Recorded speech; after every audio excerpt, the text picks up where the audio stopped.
Right then when I started to feel all of the symptoms of having a heart attack. However, I knew that because I was 18, there's no way that I could be actually having a heart attack. So I went to the pharmacy counter and I asked the pharmacist for help, to which the response I got was, "I'm sorry, there's nothing we can do for you." And when I heard those words, I blacked out and I hit the floor. The next thing I know, there's a Super Target attendant standing over me going, Sir, are you all right?" I open my eyes and I tell him, "Get me an ambulance. I'm not going to die in a Super Target."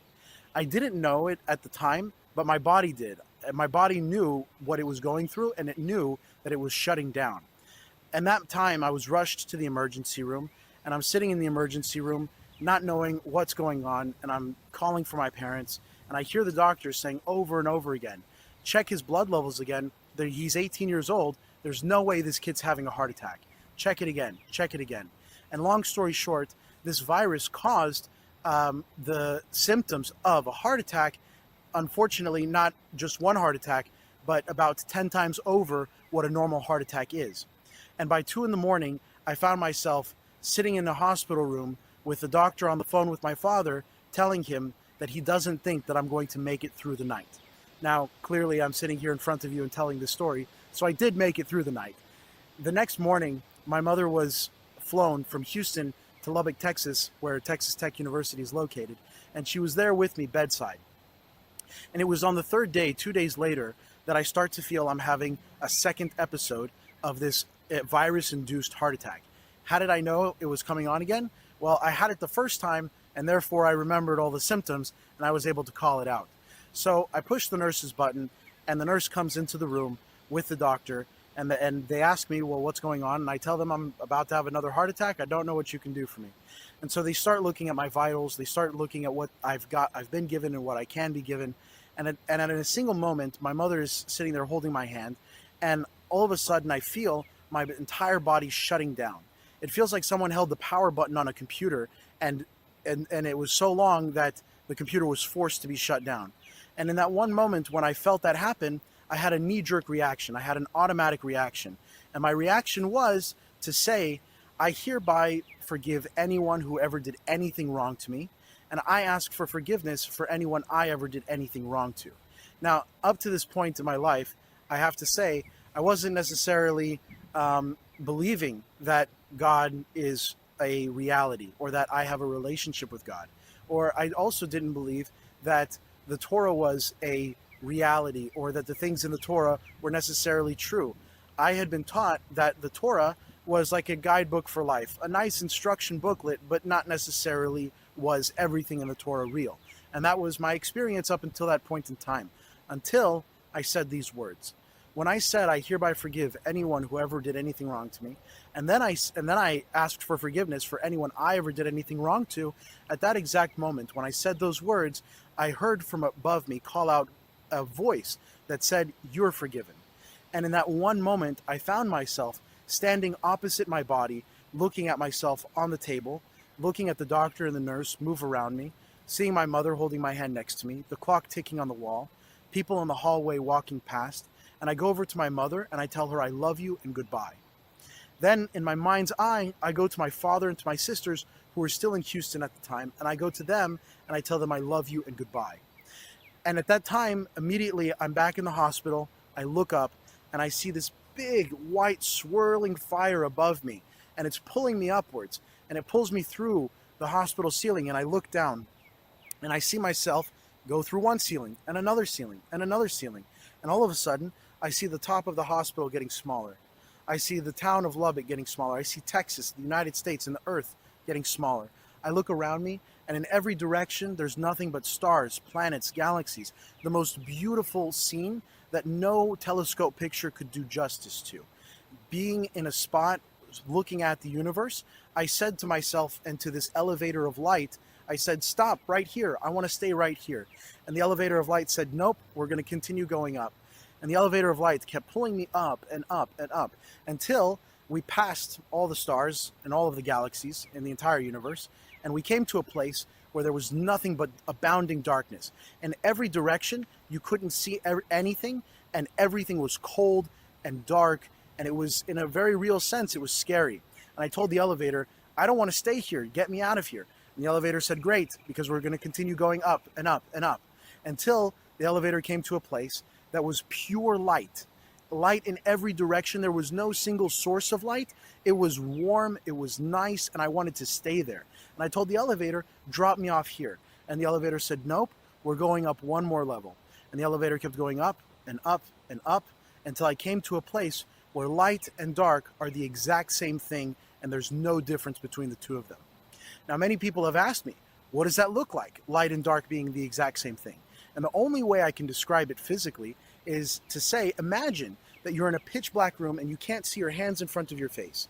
Now turn the lights on and you can see everything in the room. You can see your hands, you can see everything. Go back to the lights being turned off and the room is pitch black, but now you can still see everything. The darkness doesn't stop you from seeing things. In fact, the darkness aids you to see things in the same way light would. Sounds strange? Well, it is, because it can't be expressed physically. But nevertheless, this is where I found myself. Immediately, as soon as the elevator stopped, my immediate reaction was to say, hands. Where are my hands? And I look here, no hands. I look down, I'm like, feet. Where are my feet? No feet. I go like this to touch my body, no body. I don't feel a body. I look around, and in every direction, I see nothing and no one for infinitely. My eyes and the power of sight don't stop, and I'm looking around in every direction, thinking to myself, wait a moment, I've been here before, and it hasn't been so long since I've been in this place. It felt as though I was in this place just before I was born, and like my life that I had lived, those 18 years, was like the snap of a finger. And as I found myself sitting in this place, I looked out and I recognized my Father. I recognized my Creator. I was in the presence of Hashem, and in that one moment, I called out to God, and I said to myself, I felt as though God was my Father, telling me, son, I need to speak with you. Come have a conversation with me. And as soon as I did, I opened my mouth, so to speak, and I said the words in English. I asked, is this my time to leave? Am I done with my life? And immediately, as soon as I asked this question, on the opposite end, I received an answer in Hebrew, lo, lamed aleph, no. Now, at the time, and even now, I still don't speak Hebrew, and I didn't speak Hebrew then. However, I did know 5 Hebrew words. I knew ken, lo, ani, shalom, and my Hebrew name, which is Yonatan. So after hearing the word lo, I knew that the word meant no. And in a single moment, I saw the letters spoken in front of me, painted in light. If you've ever seen the Northern Lights, and if you haven't seen the Northern Lights, Google them, it looked like these letters had white Northern Lights breaking through them. The letter Lamed and the letter Aleph. And they were standing there in front of me. Now, speech, sight, smell, touch, they were all the same sense. All my senses were one. And so when I heard the word lo, I also saw it. Now, in this one moment, this word lo came to me. And the word lo said, it came to my right hand, and it said, here's the life you lived. And it showed me my life in a video on a golden scale. And to the left of the scale was the beginning of my life, and to the right was the end. And I saw at every moment my thought, speech, and action, how my thought, speech, and action were being weighed on this scale of good versus not good, of good thoughts, speech, and action versus not good thoughts, speech, and action. And this movie was like a thriller because I didn't know how it was going to end. But thank God, at the end of the movie, I saw that the scale of good weighed more than the scale of not so good. And it was very difficult and painful to see the things that I had done, even one time in my life, of not treating another human being with kindness, respect, and dignity. And in that one moment, as soon as the video to my right finished, the word lo came to my left hand, and it told me, here's the life you could have lived. And again, it showed me a video from the worst possible life I could have lived to the best possible life I could have lived, and every possibility in between. Again, on a golden scale that was weighed all good and all not so good. And when I saw this, people ask me, well, how can you see everything at once? I'm a finite human. I can't even remember everything I saw. The way I describe it is, imagine that you're in a cubicle room with mirrors on all the walls and mirrors on the ceiling and the floor. What happens when you have 2 mirrors side by side like this? The image gets reflected by all the mirrors going on. However, you can't see forever, and so you can only see as far as your eye will let you see. Now imagine that the power of sight doesn't stop, and you can see infinitely in all directions. Now imagine that every wall, the ceiling, and the floor all have doors, and every door is a decision. So now you are all of these people in every room, and every decision you're making all at once. And this is how I saw, in physical terms, this movie played of my life as I could have lived it to my left. As soon as this movie finished, the two movies flew to either side of me, seemingly to one extreme and the other extreme, where one extreme was the life I had lived, and it was like a game of sports of some kind. Like the team on one side was the life I lived, and the team on the other side was the life I could have lived. And the two of them were going back and forth, and I was the ball being kicked around from one side to the other. On one side I saw, here's the things that I did that were not so good, and then here's how I could have done them instead. And here's the things that I did that were good, and here's how I could have done them in a not so good way. So it was to both sides. However, even one moment of a time when I did something that was not so good and I saw what I was supposed to do brought tremendous embarrassment in front of my Father in heaven to tell him, here's what I did and here's what I could have done. That experience of expressing exactly what I did, why I did it, and how I did it was the most embarrassing and painful experience I have ever had in my entire life. It was like my whole being was glowing red with embarrassment, and I was almost crying in front of Hashem, asking, what now? What can I do now that I have this truth in front of me? And Hashem consoled me by telling me, they're there, and he rolled out in front of me a Torah scroll. Now, this Torah scroll didn't look like a regular Torah scroll that I had seen before. It did, however, the scroll itself was a white parchment in white fire, and the letters were laid out in letters of black fire. And each letter I read from the bet of Bereshit, from the very beginning of the Torah, to the Lamed of Israel, the very last letter of the Torah, and everything in between. Now, I had never read the Torah in full in my entire life, yet somehow my soul had read the Torah, and my soul knew how to read the Torah then. And even though I did not understand what I was reading, I saw this Torah being read in front of me by myself. As soon as I finished reading the Torah, it came up in front of me and it said, I am the Torah, do you accept me? And immediately I said, absolutely, yes, I accept you, Torah. And the Torah came in front of me, and it wrapped itself around me like a garment, like a talis, and it gave me a big hug. And in the back of the Torah, the beginning of the Torah wedged itself into the end of the Torah, and they made a circle around me. Now, when the beginning of the Torah wedged itself into the end, and the end ended up wedging itself into the beginning, I saw that as the end of the Torah wedged itself into the beginning, that the last letter Lamed came together with the first letter Bet, and they made the word Lev. Now, this Hebrew word Lev, I did not yet know, but this Hebrew word Lev, I would soon come to find out, actually translates as heart. And in this word heart, Hashem was showing me in the first and last letter of the Torah that he was going to heal my heart from having had a heart attack, from having had this virus eat away at my heart. He was going to restore my life to me, and he was going to give me back the rest of my life. And in that word Lev, just like in the word Lo, I saw my life as I lived it and could have lived it, then in the word Lev, I saw the rest of my life as I can live it. And again, I was made to see a movie with golden scales being weighed of the best possible life I can live in the future, all the way to the worst possible life I could live in the future, and every possibility in between. I saw myself that there was the potential that I could be taken at any day, and that Hashem could say, your time is done. And Hashem then gave me a contract.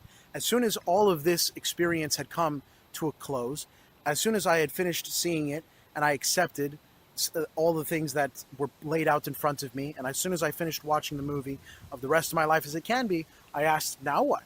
And Hashem immediately took this entire experience and wrote it up as a contract in front of me. And there were 5 points to this contract.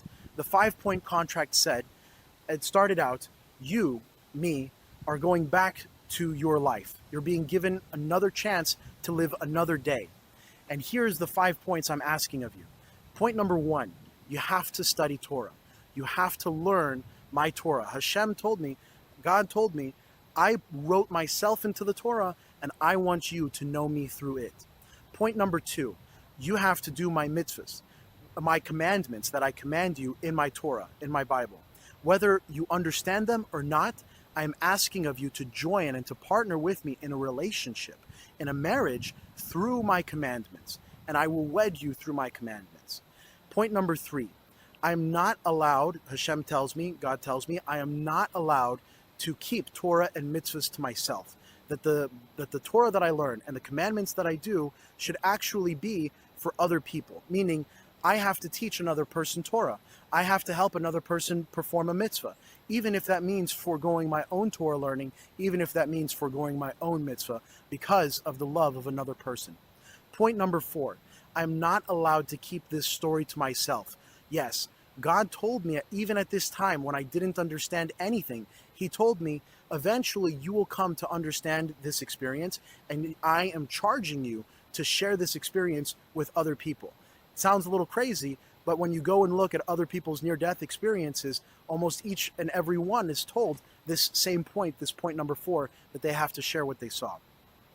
Point number 5 on the 5-point contract, the very last point, Hashem told me with the Hebrew word lev, the Hebrew word heart, that I have to use my mind, I have to use my intellect to rule over my emotions. I'm not allowed to live a life where my emotions rule supreme and I act out of anger, frustration, annoyance, sadness, depression, before letting my mind be the one to guide those emotions. I'm not allowed to live a life emotionally based. I have to live a life emotionally based with intellect ruling my emotions. And in that way, I will live a full life. God basically told me, you might think going back that it's the food that sustains you or the air that you breathe that keeps you alive. And He told me rather it's the Torah you learn, the mitzvahs you do, the people you help, the fact that you share this experience and you being in control of your emotions, that's what's going to give you a long life. And in one moment, I saw a signature line come up on the bottom, and God told me, you have a single moment to sign. If you do not sign as soon as you can, I am taking this whole experience away from you, and you're coming with me. And in that one moment, I jumped to put my hand to the signature as fast as I could. And as soon as I did, Hashem told me, look down. I looked down. God told me, open your eyes. I opened my eyes, and I found myself back in my body. Faster than I went up, I had been put back down. Now, as you might be able to imagine, I, coming from the background that I explained to you, background growing up where Judaism and God and Torah are not a reality, and rather it's a very nice idea, but nevertheless, it's just an idea. And over here, God was giving me this experience that no, God is a reality. Torah is an experience. The mitzvahs, the commandments that we are asked to do are a trueness of the nature of our lives, and it is how we live. And in this, I was fighting back and forth in my mind. Is God real or is God not real? Was this experience a true experience or was it not a true experience? And I tried actually to run away from it because I was in so much shock that I had gone through this experience. Now, I had only one problem when I tried to run away from it. And my one problem was that every night I had a reoccurring dream that I relived the entire experience in full from beginning to end. And every day when I woke up, it felt like I was falling asleep, as if waking up in this body was some kind of dream, and Hashem and God and Torah and His commandments are the true reality. And I went back and forth this way for about 6 months, for about 180 days. I ran away from the experience and I said I didn't want any part of it. However, after 6 months, I said to myself, it cannot be so healthy of me to deny this experience and to push myself away from my own life. And therefore, I said, I'm going to accept that it's possible that both my life that I'm living here and the experience I had over there, that they're both real. And as soon as I accepted that, I stopped having the reoccurring dream. Now, to this day, I have investigated in my Judaism. I have gone deep and searched into what the Torah has to say. And I have been, at each moment, blown away to find out that, for example, in the last Torah portion, the Torah says that the Torah was given in Eish Das, in the fire of knowledge. And Rashi, the foremost commentator on the Torah, says on those words that the Torah was given in fire in times of old, meaning before the world was created. The Torah was written, black fire letters on white fire parchment. I can't make that up. That's something I came to discover after this whole experience. And it's something that, even though I don't understand why Hashem showed me what he showed me, and even though I don't understand the Torah that I learned, and even though I don't understand the commandments that God is asking me to perform, there's one thing that I do understand. And that is that there is a God, that there is a relationship to be had, that there is a reality beyond me, beyond myself, and it is called the soul. And that soul craves and needs to invest itself in that relationship. Just like we don't get to choose our family, I don't get to choose, and we don't get to choose our relationship with God. In fact, God chose us for it, and that is something that we can all be very happy and excited about. So I want to finish off by saying that a person doesn't have to go through a near-death experience to recognize and realize that every day is a new opportunity to engage in our relationship with God, to engage in our relationship with our loved ones, because those two things are the exact same. The people in our lives, our work, the way God leads us, our challenges and struggles are all a part of our relationship with God. And this is my message that Hashem, that God is asking me to come and share with you. And that is, invest in your soul, invest in yourself, speak to a rabbi, reach out to someone you love and tell them how much they mean to you. And I promise you, you won't be disappointed. Thank you so much for listening to what I had to say, and I wish you a very blessed afternoon.